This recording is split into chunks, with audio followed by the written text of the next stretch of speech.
रासपचे महादेव जानकर हे शरद पवार यांची भेट घेणार आहे। जानकरांना महाविकास आघाडीकडून माढ्याची उमेदवारी मिळण्याची शक्यता वर्तवली जाते।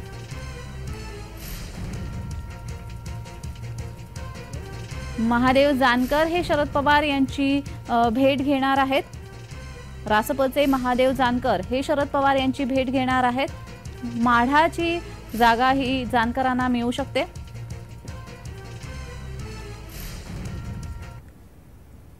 तर या संदर्भात अधिकची माहिती देत आहेत आमचे प्रतिनिधी रोहन कदम। रोहन, रासपचे महादेव जानकर हे देखील आज शरद पवार यांची भेट घेणार आहेत, अधिकची माहिती। नक्कीच, खरं तर शरद पवार आज आणि काल देखील पुणे दौऱ्यावरती होते आणि पुण्यामध्ये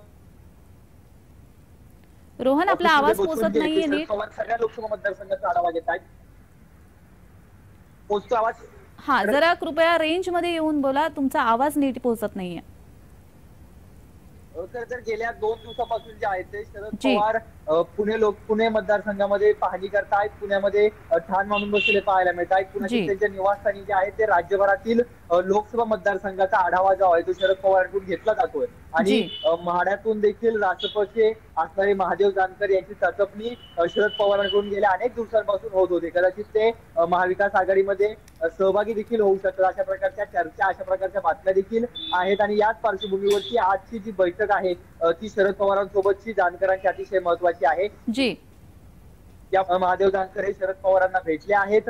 यापूर्वी 2 वेळा शरद पवार यांच्यासोबत फोनवरून चर्चा देखील महादेव जानकरांची या सगळ्या माढ्याच्या इलेक्शन बाबत, लोकसभा निवडणुकीबाबत झालेली आहे। परंतु आज जो आहे तो प्रत्यक्ष पुन्हा एकदा भेटून याबद्दलचा अंतिम निर्णय जो आहे तो महादेव जानकरांकडून घेऊ शकला जातो आणि 11 वाजता ही सगळी बैठक सुरू होणार आहे आणि माढ्याची जागा आपल्याला माहिती आहे की भाजपकडून रणजितसिंग निंबाळकरांना सोडलेली आहे। तर तिकडे मोहिते पाटील देखील मोठ्या प्रमाणामध्ये माढ्यातून भाजपच्या विरोधामध्ये नाराज असल्याचं पाहायला मिळते आणि अशा परिस्थितीमध्ये कदाचित मोहिते पाटील हे महाविकास आघाडीकडे येतील का अशी शक्यता दाट होत असतानाच महादेव जानकर जे आहे ते त्यांचा नंबर लावण्याचा प्रयत्न मोठ्या प्रमाणामध्ये घाई गडबडीने करताना पाहायला मिळतात। त्यामुळे ते आज जे आहे ते कोणत्याही परिस्थितीमध्ये याबाबतचा फैसला करतील, याबाबतचा अंतिम निर्णय जो आहे तो शरद पवारांना घ्यायला लावतील। कारण का तात्काळ उभं ठेवणं हे राजकारणामध्ये बहुतांश वेळा पाहायला मिळतं।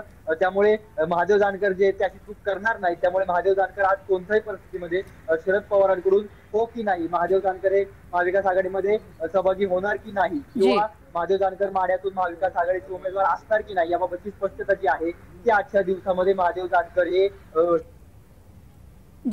रोहन, पुढच्याही बातमीसाठी तुमच्याकडून माहिती अपेक्षित आहे, असेच जोडलेले रहा।